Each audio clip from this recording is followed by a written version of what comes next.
লালটু সারাদিন বাইরে ছিল, সন্ধ্যা হয়ে গেছে, উঠবে বলে কি করছে দেখো। ভলু তো এখানে ঘুমিয়ে পড়েছে, ও ভয়েতে উঠছে না দেখো। সন্ধে হলে এখানে আসতে হয়? হ্যাঁ, কেন? আমি সন্ধে দেবো, তুমি দেখবে?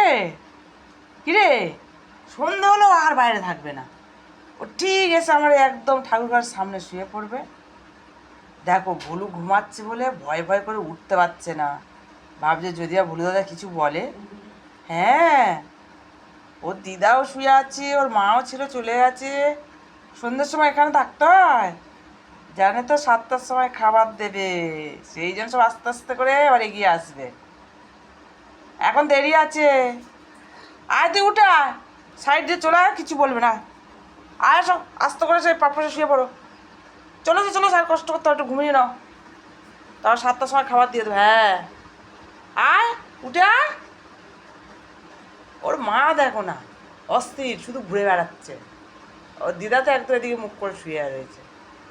আমার ভুলু দেখো ঘুরে টুরে এসে একদম সন্ধ্যের সময় গেটের কাছে শুয়ে থাকবে, এখানে হাওয়া আসে, আর লালটু যাতে না উঠতে না পারো সেই জন্য শুয়ে থাকে।